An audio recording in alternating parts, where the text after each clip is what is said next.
ಮೊದಲಿನ ಚರಣದಲ್ಲಿ ಏನು ಹೇಳಿದ್ದಾರೆ? ನೀ ಹೋದ ಮರುದಿನ ಮೊದಲಂಗೆ ನಮ್ಮ ಬದುಕು ಆಗ್ಯಾದು ಬಾಬಾ ಸಾಹೇಬ. ಅಂದರೆ ನಮ್ಮ ಡಾಕ್ಟರ್ BR ಅಂಬೇಡ್ಕರ್ ಅವರು ಒಬ್ಬರು ದಲಿತ ವರ್ಗದಲ್ಲಿ ಹುಟ್ಟಿದ ಬೆಳೆದವರು. ದಲಿತ ವರ್ಗಕ್ಕೆ ಮೇಲ್ವರ್ಗದವರು ಯಾವ ರೀತಿಯ ಒಂದು ಶೋಷಣೆಯನ್ನು ಮಾಡ್ತಾ ಇದ್ರು, ಯಾವ ರೀತಿಯ ಚಿತ್ರ ಹಿಂಸೆಯನ್ನು ಕೊಡ್ತಾ ಇದ್ರು, ಇದನ್ನು ಇವರು ತಿಳ್ಕೊಂಡು ನೋಡಿಕೊಂಡು ನಮ್ಮ ದಲಿತ ವರ್ಗದವರು ಕೂಡ ಸಮಾನವಾಗಿ ಎಲ್ಲರಂತೆ ಅವಕಾಶ ಇರಬೇಕು, ಎಲ್ಲರಂತೆ ಜೀವನ ನಡೆಸಬೇಕು, ಯಾವುದೇ ರೀತಿಯ ಭೇದ ಭಾವಗಳು ಇರಬಾರ್ದು ಅಂತ ಹೇಳುವಂಥ ದೃಷ್ಟಿಯಿಂದ ಸಂವಿಧಾನವನ್ನು ಕೂಡ ನಮಗೆ ಒದಗಿಸಿಕೊಟ್ಟಿದ್ದಾರೆ. ಆದರೆ ಅವರು ಸಾವಿನ ನಂತರ, ಯಾರ ಸಾವಿನ ನಂತರ? ಡಾಕ್ಟರ್ BR ಅಂಬೇಡ್ಕರ್ ಅವರ ಸಾವಿನ ನಂತರ, ನೀ ಹೋದ ಮರುದಿನ ಅಂತ ಹೇಳಿದರೆ ಅವರು ಮರಣವನ್ನು ಹೊಂದಿದ ನಂತರ ನಮ್ಮ ಜೀವನ ಅಂದರೆ ದಲಿತರ ಜೀವನ, ಕೆಳವರ್ಗದವರ ಜೀವನ ಮೊದಲಿನ ಹಾಗೆಯೇ ಆಗಿದೆ. ನೀನು ಯಾವಾಗ ಸಾವನ್ನು ಹೊಂದಿದ್ದೀಯೋ ಅಥವಾ ಮರಣವನ್ನು ಹೊಂದಿದ್ದೀಯೋ, ನಿನ್ನ ಮರಣದ ನಂತರ ನಮ್ಮ ಬದುಕು ತುಂಬ ಕಷ್ಟದಾಯಕವಾಗಿದೆ, ಮೊದಲಿನ ಹಾಗೆಯೇ ಆಗಿದೆ. ಅಂದರೆ ಕತ್ತಲೆಯ ದಾರಿಯಲ್ಲಿ ಇದ್ದಂತಹ ಒಂದು ಜೀವನವನ್ನು ಬೆಳಕಿನ ದಾರಿಯಲ್ಲಿ ಇವರು ತಗೊಂಡು ಹೋಗುವುದಕ್ಕೆ ಸಾಹಸವನ್ನು ಎಲ್ಲ ಜನರಿಗೂ ಉಪಯೋಗ ಆಗುವ ಹಾಗೆ ಮಾಡಿದರು. ನಿನ್ನಂಗ ದುಡಿದವರು ಕಳಕಳಿಯ ಪಡುವವರು ಇನ್ನೂ ತನ ಬರಲಿಲ್ಲ ಒಬ್ಬ. ನೋಡಿ, ನಿನ್ನಂಗ ದುಡಿದವರು ಅಂದರೆ ಆ ಒಂದು ಡಾಕ್ಟರ್ BR ಅಂಬೇಡ್ಕರ್ ಅವರ ಹಾಗೆ ದುಡಿಯುವವರು ಯಾರೂ ಇಲ್ಲ. ಅವರ ಸಾವಿನ ನಂತರ ಯಾರು ಕೂಡ ಆ ರೀತಿ ಜನರಿಗೋಸ್ಕರ, ಸಮಾಜಕ್ಕೋಸ್ಕರ, ತಮ್ಮ ದೇಶಕ್ಕೋಸ್ಕರ ದುಡಿಲಿಲ್ಲ. ಕಳಕಳಿ ಅಂದರೆ ಕಾಳಜಿಯನ್ನು ಹೊಂದಿರುವವರು, ನಮ್ಮ ಒಂದು ಜನರ ಬಗ್ಗೆ, ಬಡವರ ಬಗ್ಗೆ, ಕೆಳವರ್ಗದವರ ಬಗ್ಗೆ ಕಾಳಜಿ ಮಾಡುವವರು ಕೂಡ ಯಾರು ಇನ್ನೂ ತನ ಬರಲಿಲ್ಲ ಒಬ್ಬ, ಇನ್ನೂ ಕೂಡ ಯಾರು ಕೂಡ ಹುಟ್ಟಿಲ್ಲ. ನೀನು ಬಿಟ್ಟರೆ ನಂತರ ಯಾರು ಹುಟ್ಟಲಿಲ್ಲ, ಮುಂದಕ್ಕೆ ಹುಟ್ಟುವುದು ಕೂಡ ಕಷ್ಟ ಅಂತ ಹೇಳುವಂಥ ಮಾತನ್ನು ಕೂಡ ಇಲ್ಲಿ ಡಾಕ್ಟರ್ BR ಅಂಬೇಡ್ಕರ್ ಅವರ ಬಗ್ಗೆ ಏನು ಮಾಡ್ತಾರೆ? ಕವಿ ಡಾಕ್ಟರ್ ಚೆನ್ನಣ್ಣ ವಾಲಿಕಾರ್ ಅವರು ಹೇಳ್ತಾರೆ. ಅಂದರೆ ದೇಶದಾದ್ಯಂತ ಆ ಒಂದು ಜನರ ಸ್ಥಿತಿಗತಿಯನ್ನು, ಅಂದರೆ ಡಾಕ್ಟರ್ BR ಅಂಬೇಡ್ಕರ್ ಅವರ ಸಾವಿನ ನಂತರ ಜನರ ಸ್ಥಿತಿಗತಿಯನ್ನೆಲ್ಲ ನೋಡಿ ಆ ಮೇಲ್ವರ್ಗದವರು ಶೋಷಣೆಯನ್ನು ಮಾಡಿ ಕೆಳವರ್ಗದವರಿಗೆ ತೊಂದರೆಯನ್ನು ಕೊಟ್ಟಿರುವಂಥದ್ದು, ಇದನ್ನೆಲ್ಲ ಗಮನಿಸಿ ಈ ಡಾಕ್ಟರ್ BR ಅಂಬೇಡ್ಕರ್ ಅವರು ಇದ್ದಾಗ ಯಾವ ರೀತಿ ಇತ್ತು, ಆ ಒಂದು ನೋವಿನ ಕಥೆಯನ್ನು ನಂತರ ಅವರ ಜೀವನದ ನಂತರ, ಅವರ ಸಾವಿನ ನಂತರ ಜನರ ಪರಿಸ್ಥಿತಿಯ ಒಂದು ನೋವನ್ನು ಅರಿತುಕೊಂಡು ಈ ಒಂದು ದಲಿತ ಸಾಹಿತ್ಯವನ್ನು, ಈ ಒಂದು ಪದ್ಯವನ್ನು ಡಾಕ್ಟರ್ ಚೆನ್ನಣ್ಣ ವಾಲಿಕಾರ್ ಅವರು ಬರೆಯುತ್ತಾರೆ. ಎರಡನೆಯ ಚರಣದಲ್ಲಿ ಏನಿದೆ ನೋಡೋಣ ಮಕ್ಕಳೇ. ಪ್ರತಿನಿತ್ಯ ಎದ್ದಾಗ ನಮ್ಮ ಸುದ್ದಿ ಸಂಭ್ರಮವು ಕೇಳುವುದು ತಪ್ಪಿಲ್ಲ ನಮಗ. ಪ್ರತಿನಿತ್ಯ ಎದ್ದಾಗ, ಪ್ರತಿದಿನ ಎದ್ದೇಳಬೇಕಾದ್ರೆ ಯಾವುದೋ ಒಂದು ಒಳ್ಳೆಯ ಕನಸುಗಳನ್ನು ಹೊಂದಿರ್ತಾರೆ ಅವರು. ನಮ್ಮ ಇವತ್ತಿನ ದಿನ ಏನಾದರೂ ಒಳ್ಳೆಯ ದಿನ ಆಗಿರುತ್ತೆ, ನಾವು ಪ್ರತಿನಿತ್ಯ ಕೂಡ ಒಳ್ಳೆಯದಾಗುತ್ತೆ, ಏನಾದರೂ ಒಂದು ಸಾಧನೆ ಮಾಡ್ಬೋದು, ಜೀವನದಲ್ಲಿ ಸಂತೋಷವನ್ನು ಅನುಭವಿಸ್ಬೋದು, ಸಂತೋಷವನ್ನು ಜೀವನದಲ್ಲಿ ಕಾಣ್ಬೋದು ಅಂತ ಹೇಳಿ ಕನಸು ಕಾಣ್ತಾ ಇರ್ತಾರೆ. ಆದರೆ ಈ ಒಂದು ಕೆಳವರ್ಗದವರ ಜೀವನ, ಈ ಮೇಲ್ವರ್ಗದವರಿಗೆ ಏನಾಗಿದೆ? ನಮ್ಮ ಸುದ್ದಿ ಸಂಭ್ರಮವು ಅವರಿಗೆ ಒಂದು ಹಬ್ಬದ ರೀತಿ ಆಗಿದೆ. ಆ ಕೆಳವರ್ಗದವರ ಜೀವನದ ಒಂದು ಕ್ರಮವನ್ನು ನೋಡಿದಾಗ ಮೇಲ್ವರ್ಗದ ಜನರಿಗೆ ಒಂದು ಹಬ್ಬ ಆದಂತೆ ಆಗಿದೆ. ಅವರ ಸುದ್ದಿಯನ್ನು ಮಾತಾಡೋದು, ಅವರ ನೋವಿನ ಕಥೆಯನ್ನು ನೋಡುವಂಥದ್ದು, ಜೀವನವನ್ನು ನೋಡುವಂಥದ್ದು ಅಥವಾ ನೋವಿನ ಕಥೆಯನ್ನು ಮಾತಾಡುವಂಥದ್ದು ಮೇಲ್ವರ್ಗದವರಿಗೆ, ಶ್ರೀಮಂತ ವರ್ಗದವರಿಗೆ ಏನಾಗಿದೆ? ಒಂದು ಹಬ್ಬ ಆಗಿದೆ, ಸಂಭ್ರಮ ಆಗಿದೆ. ಆದರೆ ಕೇಳುವುದು ತಪ್ಪಿಲ್ಲ ನಮಗೆ. ನಮ್ಮಲ್ಲಿರುವಂತಹ ಜೀವನದಲ್ಲಿ, ನಮ್ಮ ಜೀವನದಲ್ಲಿ ಅಂದರೆ ಕೆಳವರ್ಗದವರ ಜೀವನದಲ್ಲಿ ನೋವನ್ನು ಪಡ್ಕೊಳ್ಳುವಂಥದ್ದು, ನೋವನ್ನು ಪಡ್ಕೊಂಡು ನರಳಾಡುವಂಥದ್ದು ಅಥವಾ ಚೀರಾಡುವಂಥದ್ದು, ಈ ಒಂದು ನರಕ ನಮಗೆ ತಪ್ಪಿಲ್ಲ. ಈ ರೀತಿ ಕೂಗಾಡುವಂಥದ್ದು ಕೆಳವರ್ಗದವರಿಗೆ ತಪ್ಪಿಲ್ಲ ಅಂತ ಹೇಳಿ ಇಲ್ಲಿ ಕವಿ ಹೇಳ್ತಾ ಇದ್ದಾರೆ. ಹೋದಲ್ಲ ಮೇಲವರ ಆಟಗಳು ಉರಿ ಹಚ್ಚಿ ಬಿಡುತ್ತಾರೆ ಒಳಗೆ. ಹೋದಲ್ಲೆಲ್ಲ ಬಂದಲ್ಲೆಲ್ಲ ಏನಾಗುತ್ತೆ?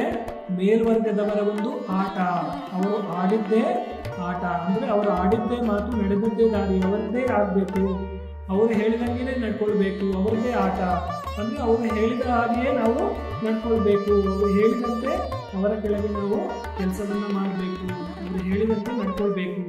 ಉರಿ ಹಚ್ಚಿ ಬಿಡುತ್ತಾರೆ ಒಳಗೆ.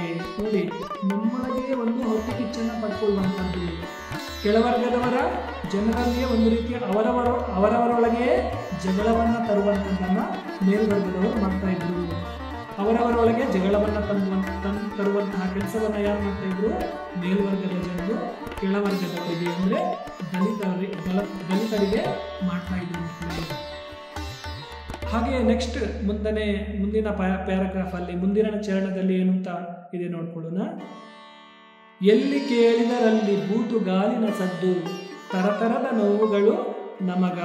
ಎಲ್ಲಿ ಕೇಳಿದ್ರು ಕೂಡ ಬೂಟು ಗಾಲಿನ ಸದ್ದು. ಶ್ರೀಮಂತ ವರ್ಗದವರದ್ದೇ ಓಡಾಟ ಅಂದರೆ ಶೋಷಣೆಗೆ ಒಳಗಾಗುವಂಥದ್ದು. ಬೂಟು ಗಾಲಿನ ಸದ್ದು ಅಂತ ಹೇಳಿದ್ರೆ ಅವರ ಒಂದು ಶೋಷಣೆಗೆ ಈ ಒಂದು ನಮ್ಮ ಕೆಳವರ್ಗದ ಜನರು ದಲಿತರು ಒಳಗಾಗ್ತಾ ಇದ್ರು. ಅವರ ಶೋಷಣೆಯಿಂದ ನಾನಾ ರೀತಿಯ ನೋವುಗಳು, ತರತರದ ನೋವುಗಳು ನಮಗ. ನಾನಾ ರೀತಿಯ ನೋವುಗಳನ್ನ, ಸಂಕಟಗಳನ್ನ, ಕಷ್ಟಗಳನ್ನು ಪಡುವಂತಹ ಪರಿಸ್ಥಿತಿ ಈ ಕೆಳವರ್ಗದವರಿಗೆ ಉಂಟಾಗ್ತಾ ಇತ್ತು. ತಮ್ಮಂಗೆ ಇರದಿದ್ರೆ ತಲೆ ಕಡಿದು ಹಾಕುವರು, ಹೆಸರಿಗೆ ಸ್ವಾತಂತ್ರ್ಯ ನಮಗ. ನೀ ಹೋದ ಮರುದಿನ ಮೊದಲಂಗೆ ನನ್ನ ಬದುಕು, ಹಾಗ್ಯಾವ ಬಾಬಾ ಸಾಹೇಬ. ನೋಡಿ, ತಮ್ಮಂಗೆ ಇರದಿದ್ರೆ, ಅವರು ಹೇಳಿದ ಹಾಗೆ ನಡ್ಕೊಳ್ಳಿಲ್ಲ ಅಂತ ಹೇಳಿದ್ರೆ, ಯಾರು ಹೇಳಿದ ಹಾಗೆ? ಶ್ರೀಮಂತ ವರ್ಗದವರು ಅಥವಾ ಮೇಲ್ವರ್ಗದವರು ಹೇಳಿದ ಹಾಗೆ ನಾವು ನಡ್ಕೊಳ್ಳಿಲ್ಲ, ಕೆಳವರ್ಗದವರು ನಡ್ಕೊಳ್ಳಿಲ್ಲ ಅಂತ ಹೇಳಿದ್ರೆ ತಲೆ ಕಡಿದು ಹಾಕುವಂತಹ ಕೆಲಸವನ್ನ ಮಾಡ್ತಾ ಇದ್ರು. ಅಂದ್ರೆ ಅವರ ತಲೆ ಕೆಳಗೆ ಮಾಡಿ ಅವರು ಹೇಳಿದಂಗೆ ನಾವು ನಡ್ಕೊಳ್ಬೇಕು, ತಲೆ ತಗ್ಗಿಸಬೇಕು.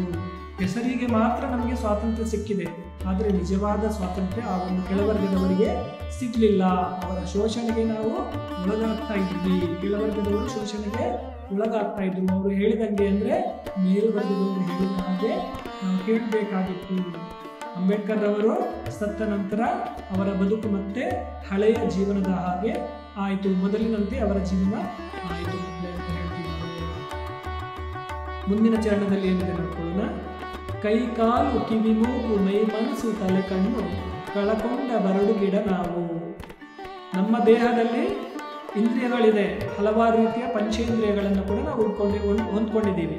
ಹಾಗೆ ಕೈಗಳಿರ್ಬೋದು, ಕಾಲಿರ್ಬೋದು, ಕಣ್ಣು ಇರ್ಬೋದು, ಮೂಗು ಇರ್ಬೋದು, ಮನಸ್ಸು, ತಲೆ, ಇವುಗಳೆಲ್ಲ ನಮ್ಮ ದೇಹದ ಒಂದು ಅಂಗಗಳು. ಈ ಒಂದು ಅಂಗಗಳನ್ನು ಯಾವುದಕ್ಕೆ ಹೇಳಿದ್ದಾರೆ? ಉದಾಹರಿಸಿದ್ದಾರೆ. ಮರಕ್ಕೆ, ಒಂದು ಗಿಡಕ್ಕೆ ಏನು ಮಾಡಿದರೆ ಉದಾಹರಣೆಯಾಗಿ ಕೊಟ್ಟಿದ್ದಾರೆ. ಹಾಗೆ ಒಂದು ಮರದಲ್ಲಿ ಯಾವುದೇ ಕೊಂಬೆಗಳಿಲ್ಲದಿದ್ದರೆ, ಹಣ್ಣುಗಳು ಇಲ್ಲದಿದ್ದರೆ, ಹೂವು ಇಲ್ಲದಿದ್ದರೆ, ಎಲೆ ಇಲ್ಲದಿದ್ದರೆ ಆ ಒಂದು ಮರ ಯಾವ ರೀತಿ ಕಾಣುತ್ತೆ? ಬರಡಾಗಿ ಕಾಣುತ್ತೆ. ಹಣ್ಣು, ಹೂವು, ಕೊಂಬೆ, ಎಲೆ ಯಾವುದೇ ರೀತಿಯ ಒಂದು ಅಂಗಗಳನ್ನು ಹೊಂದದೇ ಇರುವಂತಹ ಬರಡು ಗಿಡ ಏನಿದೆ, ಒಣಗಿದ ಮರ ಏನಿದೆ, ಆ ರೀತಿ ನಮ್ಮ ಅಂಗಗಳನ್ನು ಹೋಲಿಸಿದ್ದಾರೆ. ಅಂದರೆ ಕಣ್ಣು ಇದ್ರೂ ಕಣ್ಣು ಇಲ್ಲದವರಂತೆ, ಕೈಕಾಲುಗಳಿದ್ರೂ ಕೂಡ ಕೈಕಾಲು ಇಲ್ಲದಂತೆ, ಕಿವಿಗಳಿದ್ರೂ ಕೂಡ ಕಿವಿ ಇಲ್ಲದ ಹಾಗೆ, ಮೈ ಮನಸ್ಸು ತಲೆ ಎಲ್ಲ ಇದ್ರೂ ಕೂಡ ಇಲ್ಲದ ಹಾಗೆ. ಅಂದರೆ ಇದ್ರೂ ಕೂಡ ಏನು ಪ್ರಯೋಜನ ಇಲ್ಲ. ಅವರು ಹೇಳಿದ ಹಾಗೆ ಶೋಷಣೆಗೆ ಒಳಗಾಗಿ ಅವರು ಹೇಳಿದಂತೆ ನಡ್ಕೊಳ್ಬೇಕಾಗಿತ್ತು. ಶ್ರೀಮಂತರು ಅಥವಾ ಮೇಲ್ವರ್ಗದವರು ಹೇಳಿದ ಹಾಗೆ ನಡ್ಕೊಳ್ಬೇಕಾಗಿತ್ತು. ನಾವು ಸ್ವಾತಂತ್ರ್ಯದಿಂದ ಓಡಾಡುವ ಹಾಗೆ ಇರಲಿಲ್ಲ. ಕೈಕಾಲು ಇದ್ರೂ ಕೂಡ ನಾವು ಸ್ವಚ್ಛಂದವಾಗಿ ಓಡಾಡಲಿಕ್ಕೆ ಅವಕಾಶ ಇರಲಿಲ್ಲ. ಅವರೆಲ್ಲ ಓಡಾಡ್ತಾ ಇದ್ರು. ಆದರೆ ಅವರು ಓಡಾಡುವನ್ನ ಈ ಕೆಳವರ್ಗದವರು ನೋಡ್ಕೊಳ್ಬೇಕಾಗಿತ್ತು. ನೋಡುವಂಥದ್ದು ಮಾತ್ರ ಮಾಡ್ತಾ ಇದ್ರು. ಆದರೆ ಇವರಿಗೆ ಸ್ವಾತಂತ್ರ್ಯವಾಗಿ ಓಡಾಡಲಿಕ್ಕೆ ಅವಕಾಶ ಇರಲಿಲ್ಲ. ಹಾಗೆ ಕಿವಿಯಲ್ಲಿ ಅವರು ಹೇಳುವಂಥದ್ದನ್ನು ಕೇಳಬೇಕಾಗಿತ್ತು. ಆದರೆ ನಾವು ಹೇಳುವುದಕ್ಕೆ ಅವರ ಕಿವಿಯ ಮೂಲಕ, ಅಂದರೆ ಮೇಲ್ವರ್ಗದವರ ಕಿವಿಯ ಮೂಲಕ ಕೇಳುವುದಕ್ಕೆ ಅವಕಾಶ ಇರಲಿಲ್ಲ. ಅವರು ಯಾವ ಮಾತನ್ನು ಕೂಡ ನಾವು ಹೇಳಿದರೆ ಕೇಳ್ತಾ ಇರಲಿಲ್ಲ. ಅವರು ಹೇಳುವಂಥದ್ದನ್ನು ನಮ್ಮ ಕಿವಿಗಳಲ್ಲಿ ಕೇಳಬೇಕಾಗಿತ್ತು ಅಷ್ಟೇ. ಹಾಗೆಯೇ ಮೂಗು, ಮೈ, ಮನಸ್ಸು, ತಲೆ, ಕಣ್ಣು ಕಳಕೊಂಡ ಬರಡು ಗಿಡ ನಾವು. ನಮ್ಮ ಮನಸ್ಸನ್ನು ಕೂಡ ಏನು ಮಾಡಬೇಕಾಗಿತ್ತು? ನಾವು ಹತೋಟಿಯಲ್ಲಿ ಇಟ್ಕೊಳ್ಬೇಕಾಗಿತ್ತು. ಅವರು ಹೇಳಿದ್ದನ್ನು ಕೇಳಿಸ್ಕೊಂಡು ನಾವು ಸುಮ್ಮನೆ ಮನಸ್ಸು ಇದ್ರೂ ಕೂಡ, ಮಾತು ಬರ್ತಾ ಇದ್ರೂ ಕೂಡ ಯಾವುದೇ ರೀತಿಯ ಮಾತಾಡಲಿಕ್ಕೆ ಅವಕಾಶ ಇರಲಿಲ್ಲ. ತಲೆ ಎತ್ತಿ ನೋಡಲಿಕ್ಕೆ ಆಗ್ತಾ ಇರಲಿಲ್ಲ. ಕಣ್ಣೆತ್ತಿ ಅವರನ್ನು ನೋಡುವ ಒಂದು ಪರಿಸ್ಥಿತಿ ನಮಗೆ ಇರಲಿಲ್ಲ. ಈ ರೀತಿ ಒಂದು ಪರಿಸ್ಥಿತಿ ಬರಡು ಗಿಡ ಅಥವಾ ಒಣಗಿದ ಗಿಡದ ಹಾಗೆ ನಮ್ಮ ಈ ಒಂದು ಜೀವನದಲ್ಲಿ ಇಂತಹ ಪರಿಸ್ಥಿತಿಯನ್ನು ತಂದು ಹಾಕಿದ್ರು. ಯಾರು? ಶ್ರೀಮಂತ ವರ್ಗದವರು. ಮೈ ತುಂಬ ಮನ ತುಂಬ ಸಿಕ್ಕವರ ಮುಖಮುದ್ರೆ, ಚೀರಾಟ ಹಾರಾಟ ಸಾವು. ನಮ್ಮ ಮೈ ಮನಸ್ಸಿನಲ್ಲಿ ಕೂಡ ತುಂಬಿಸಿಕೊಂಡು, ಯಾವ ರೀತಿ? ಮುಖಮುದ್ರೆ ಅಂದರೆ ನಮ್ಮ ನೋವಿನ ಮುಖಮುದ್ರೆಯನ್ನು, ಸಂತೋಷ ಮುಖಮುದ್ರೆ ಅಲ್ಲ, ನೋವಿನ ಮುಖಮುದ್ರೆಯನ್ನು ನಾವು ಮುಖದಲ್ಲಿ ವ್ಯಕ್ತಪಡಿಸಬೇಕೇ ವಿನಃ ನಾವು ಮಾತಾಡುವ ಹಾಗೆ ಇರಲಿಲ್ಲ. ಶ್ರೀಮಂತ ವರ್ಗದವರ ಜೊತೆ ಯಾವ ರೀತಿಯಲ್ಲೂ ಕೂಡ ಮನಸ್ಸು ಬಿಚ್ಚಿ ಮಾತಾಡಲಿಕ್ಕೆ ಅವಕಾಶ ಇರಲಿಲ್ಲ. ನಮ್ಮ ನೋವುಗಳನ್ನು ಮುಖಮುದ್ರೆಯಲ್ಲಿ ನಾವು ಮುಖಮುದ್ರೆ ಅಂದರೆ ನಾವು ಸಿಕ್ಕ ಅಂತ ಹೇಳ್ತೀವಿ, ಈ ಸೀಲ್ ಅಂತ ಹೇಳ್ತೀವಲ್ಲ, ಸಿಕ್ಕದ ಹಾಗೆ ಅಂದರೆ ನಾವು ಅದನ್ನು ಮಾತಾಡಲಿಕ್ಕೆ ಮನ ಬಿಚ್ಚಿ ಮಾತಾಡಲಿಕ್ಕೆ ಅವಕಾಶ ಇರಲಿಲ್ಲ. ಅದನ್ನು ಏನು ಮಾಡಬೇಕಾಗಿತ್ತು, ಮುಖದಲ್ಲಿ ಭಾವನೆಯನ್ನು ವ್ಯಕ್ತಪಡಿಸಬೇಕೇ ವಿನಃ ಒಬ್ಬರಿಗೊಬ್ಬರು ಕೆಳವರ್ಗದವರು ಆದರೆ ಶ್ರೀಮಂತ ವರ್ಗದವರ ಜೊತೆ ಯಾವುದೇ ನೋವುಗಳನ್ನು ಮಾತಾಡುವ ಹಾಗೆ ಇರಲಿಲ್ಲ. ಚೀರಾಟ ಹಾರಾಟ ಸಾವು, ನಮ್ಮ ನೋವಿನ ಕಥೆಗಳನ್ನು ಯಾವ ರೀತಿ ನಾವು ಅದಕ್ಕೆ ಒಂದು ಪರಿಹಾರವನ್ನು ಕಂಡುಕೊಳ್ಬೇಕು ಅಂತ ಹೇಳುವಂಥದ್ದು ಸಿಗ್ತಾ ಇರಲಿಲ್ಲ. ಬರೀ ಜೀವನದಲ್ಲಿ ನೋವಿನಿಂದ ನರಳಾಟ ಚೀರಾಟ ಮಾಡುವಂಥದ್ದೇ ಆಯಿತು. ನೀ ಹೋದ ಮರುದಿನ ಮೊದಲಂಗೆ ನಮ್ಮ ಆಗ್ಯಾದ ಬಾಬಾ ಸಾಹೇಬ. ನೋಡಿ, ಅಂಬೇಡ್ಕರ್ ಅವರು ಸತ್ತ ನಂತರ ಅಥವಾ ಸಾವಿನ ನಂತರ ನಮ್ಮ ಬದುಕು ಮೊದಲಿನ ರೀತಿಯೇ ಆಗಿದೆ. ನಾವು ಸಂತೋಷವಾಗಿ ಜೀವನವನ್ನು ನಡೆಸಲಿಕ್ಕೆ ಆಗ್ತಾ ಇಲ್ಲ. ಮಕ್ಕಳೇ, ಇವತ್ತು ಈ ಒಂದು ಪದ್ಯವನ್ನು ಇಲ್ಲಿಗೆ ನಿಲ್ಲಿಸೋಣ. ಮುಂದಿನ ಭಾಗದಲ್ಲಿ ಉಳಿದಿರುವ ವಿಷಯವನ್ನು ನಾವು ಮುಂದುವರಿಸಿ ಇನ್ನಷ್ಟು ವಿಷಯಗಳನ್ನು ತಿಳ್ಕೊಳ್ಳೋಣ. ಧನ್ಯವಾದಗಳು.